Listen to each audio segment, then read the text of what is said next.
दुर्भाग्य है कि 10 सालों में एक भी नली हो, गली हो, तमाम जो बुनियादी समस्या है पंचायत का वो आज तक हल नहीं हुआ। अब जहाँ पे देखो पूरी पुलाव वहीं पे हमें बुलाओ। घर में खाने के लिए एक टाइम का अनाज नहीं होगा, मगर रोड पर जिंदाबाद का नारा लगाने के लिए तैयार हो। 200, 400, 500 में बिकने वाले लोग वो क्या देश के विकास के बारे में सोच। आपके सांसद हैं कौन? कृपाल यादव सुनते हैं, कभी देखे नहीं है? ना वही टीवी पर देखा होगा।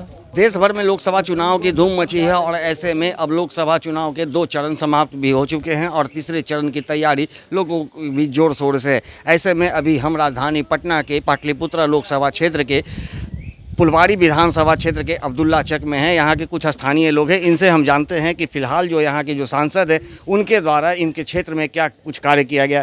सर, अभी फ़िलहाल आपके यहाँ के सांसद कौन है? यहाँ के हमारे सांसद रामकृपाल यादव हैं, जो भी लगातार 10 सालों तक जनप्रतिनिधि यहाँ से करते चले आ रहे हैं। इससे पहले भी जो आरजेडी से संबंध रखते थे, इस क्षेत्र से वही जनप्रतिनिधि करते थे। मगर लगा ये दुर्भाग्य है पंचायत का कि फुलवाड़ी विधानसभा क्षेत्र में 14 पंचायत आता है और जिस पंचायत में आप खड़े हैं उसमें 14 वार्ड आता है। दुर्भाग्य है कि 10 सालों में एक भी नली हो, गली हो या 7 निश्चय 2 से जो काम होना है, गली, नली, जल नल, तमाम जो बुनियादी समस्या है पंचायत का वो आज तक हल नहीं हुआ। यहाँ का सबसे बड़ी समस्या है कि आपको दिखाएंगे या देख भी लेंगे, आप आए हुए हैं तो, कि पैन उड़ाई नहीं हो पा रहा है, जिससे बीमारी होने की आशंका है लोगों में। और दूसरा समस्या है कि यहाँ उप स्वास्थ्य केंद्र परसा बाजार चलता था, समझ गए। तो पहले लालू प्रसाद यादव के सरकार में वो हॉस्पिटल मौजूद था। हॉस्पिटल को 2 एकड़ ज़मीन भी है। हम लोग कई बार आवेदन लिखा, यहाँ के स्थानीय सांसद हो या एमएलए हो, तो स्थानीय सांसद को लिखा हमने कि 6 महीना पहले आवेदन दिया था। उस आवेदन पर आज तक कोई सुना ही नहीं गया। तो ऐसी स्थिति में अब 10 सालों तक आपको जनता ने लोकतंत्र में मौका दिया, आप काम खड़े नहीं उतर सके। अब जहाँ पे देखो पूरी पुलाव वहीं पे हमें बुलाओ। तो इस तरह का आप कब तक इसके जरिए आप 10 वर्षों की बात कर रहे हैं, तो आज जब पिछले 5 वर्ष जो उनके बीते थे तो उसके बाद फिर जनता उन्हें दोबारा क्यों चांस दी? देखिए, अब कुछ लोगों का मानसिकता हो गया है खराब, विकास कम देखना चाहते हैं, विनाश ज़्यादा देखना चाहते हैं। घर में खाने के लिए एक टाइम का अनाज नहीं होगा, मगर रोड पर जिंदाबाद का नारा लगाने के लिए तैयार होगा, समझ गए। तो ऐसे लोगों से सावधान न रहें। 200, 400, 500 में बिकने वाले लोग वो क्या देश के विकास के बारे में सोचेंगे। या बताइए कि इस लोकसभा में इस बार कौन कौन से प्रत्याशी हैं और किन के बीच टक्कर होने की आशंका है? देखिए, यहाँ से डॉक्टर मीसा भारती हैं, आरजेडी से उम्मीदवार हैं। इंडियन गठबंधन और एनडीए गठबंधन के उम्मीदवार हैं ये आपको रामकृपाल यादव। तो एनडीए गठबंधन के उम्मीदवार हैं, मगर उन्होंने जो 10 सालों तक जनता को सिर्फ गुमराह करके रखा। विकास का तो एक नाम भी दिखा दीजिए जहां आप इस गांव में है, जनता उन्हें बहिष्कार करेगी। बहिष्कार करना चाहिए भाई। 10 साल में मौका दूसरे को दीजिए। लोकतंत्र का खूबसूरती है, किसी और को मौका दीजिएगा न तो आपका क्षेत्र का विकास होगा। जो हॉस्पिटल है यहाँ उप स्वास्थ्य केंद्र, वो कब चालू होगा, कब बनेगा? पोलियो तक सीमित हो गया है वो हॉस्पिटल। 2 एकड़ ज़मीन है, उस पर कम से कम 50 से 100 बेड का आपको हॉस्पिटल का निर्माण होना चाहिए। क्षेत्र की जनता क्या इलाका है, कम से कम 10 से 15 हज़ार लोगों का जनसंख्या है। तो ये संख्या जो रात के किसी तरह का मामला हो जाता है, तबीयत खराब हो जाता है, सीरियस हो जाता है, तो पीएमसीएच हो या एम्स हो, जाने के बगैर हम यहाँ भी तो इलाज करा सकते हैं। आप लोग बदलाव चाहते हैं? बदलाव होना चाहिए। लोकतंत्र का खूबसूरती है, बदलाव हो तब जाके क्षेत्र का विकास होता है। क्या लग रहा है सर, आपके सांसद इस क्षेत्र में क्या कुछ विकास का कार्य किए हैं? कुछ नहीं किए। तो आप लोग का समर्थन इस बार कैसे हो? आरजेडी के साथ। आरजेडी के साथ। क्या लगता है आरजेडी आपकी समस्या को समाधान कर देगी? हाँ, समाधान कर देगी। सबसे बड़ा सवाल है कि 2 टर्म से वो सांसद हैं, लेकिन एक बार जब वो काम नहीं किए तो फिर जनता आखिर दोबारा उन्हें क्यों चुनी? चेंजिंग चाहती है जनता, चेंज चाहती है। किस तरह का विकास कार्य चाहते हैं और सांसद के द्वारा क्या कुछ नहीं किया गया? मेडिकल लाइन का विकास होना चाहिए, रोड वोड बनना चाहिए। सांसद यहाँ आते हैं क्षेत्र में घूमने? अभी तक हम देखा नहीं, आज तक 10 सालों में नहीं देखा। नहीं देखा। कैसे प्रतिनिधि हैं फिर, कैसे वो वोट मांगने तो आते होंगे? तब तो आवाम बताएगी इसके बारे में। हम लोग अभी गठबंधन के साथ हैं। आप लोग गठबंधन के साथ, तो क्या लगता है कि इस बार मीसा भारती को आप लोग जिताएंगे? जिताएंगे, बिल्कुल गठबंधन को जिताएंगे।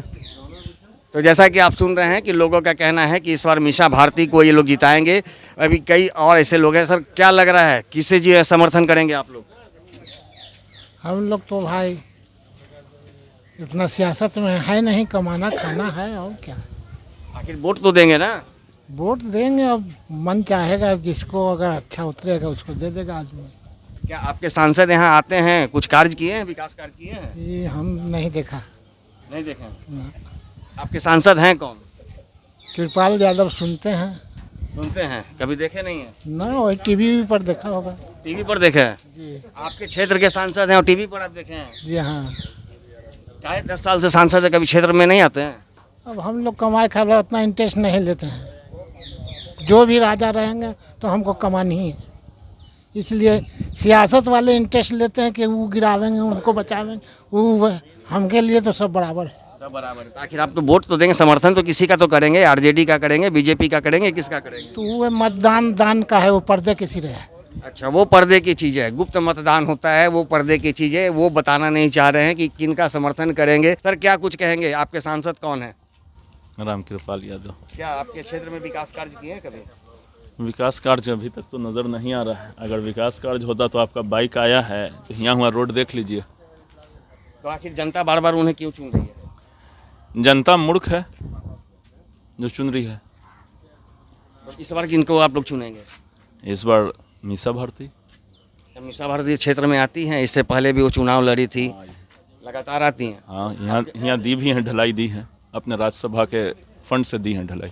जब वो कार्य कर रही हैं, वो सांसद इस क्षेत्र की नहीं है, बावजूद राज्यसभा कोटे से वो कार्य कर रही हैं, तो क्या कहेंगे? रामकृपाल यादव के बारे में क्या कहेंगे? उन सब खाली हवा में है, हवाई है। वो लोग का तो दावा है कि 40 का 40 सीट जीतेंगे। ये तो 543 में 543 कह सकते हैं। ऊपर वाले ने चमड़ा का जवान दिया है, जो चाहेंगे वो बोल देंगे। ऐसा तो कहीं हमको नज़र नहीं आ रहा है। हम लोग भी न्यूज़ मीडिया देख रहे हैं। 40 में 40 कहाँ से जीतेंगे? भागलपुर हार ही रहे हैं, कहाँ जीतेंगे? हमको तो नहीं नज़र आ रहा है कि जीत रहे हैं 40 में 40। कहे कि अब तो बोली अमित शाह का भी बदल गया, अब तो एक्शन में दूसरे आ गए। किस तरह के एक्शन में आ गए? कि अब कौन इनके प्रधानमंत्री होंगे? 4 साल में 4 प्रधानमंत्री होंगे, तो खुद को हार मान लिए हैं अपने आप को। 4 साल में जो खुद कह रहे हैं, इसका मतलब उनका प्रधानमंत्री नहीं बन रहा है। तब तो ये बात बोल रहे हैं कि 4 साल में 2 ही फेज में वो अपने आप को हार मान लिए। इसलिए और हम लोग मीसा भारती को जम के वोट करेंगे कि जिसमें ही जाके संसद में हम लोगों के लिए बोले। पाटलिपुत्र लोकसभा की जनता बदलाव चाहती है। बदलाव चाहती है कि मीसा भारती मंत्री बने, क्या और हम लोग का विकास हो। जब राज्यसभा हो के इतना बड़ा माने फंड दे दिया, तो अगर मंत्री बन जाएंगी तो और ज़्यादा काम होगा। तो जैसा कि सुन रहे हैं, लोगों का जो है कि जो अभी सांसद है रामकृपाल यादव, उनके खिलाफ नाराज़गी है और कहा जा रहा है कि वो 2 बार से सांसद हैं, लेकिन कभी भी वो क्षेत्र का भ्रमण करने नहीं आए हैं। हालांकि कई ऐसे लोग हैं जिनका कहना है कि अभी तक तो वो सांसद का शकल तक भी नहीं देखे हैं, वो टीवी पर ही रामकृपाल यादव को देखे हैं। ऐसे में सबसे बड़ा सवाल ये उठता है कि जिस तरह से लगातार 2 बार पाटलिपुत्र लोकसभा क्षेत्र से सांसद बनने के बाद रामकृपाल यादव अपने विधानसभा क्षेत्रों का भ्रमण नहीं करते हैं, तो ऐसे में जनता का आक्रोश जो है देखने को मिल रहा है। और इनका साफ कहना है कि जिस तरह से रामकृपाल यादव लोगों को अनदेखा कर रही है, तो अब जनता भी उन्हें अनदेखी कर इस बार उन्हें सत्ता से उतारने का काम करेगी। और जो यहाँ अब्दुल्ला चक की जो जनता है, उनका साफ कहना है कि इस बार वो मीसा भारती के समर्थन में वोट करेगी और निश्चित रूप से उन्हें जीत दिलाने में सफलता हासिल होगी। दर्शन न्यूज़ के लिए ज्ञानेंद्र की रिपोर्ट।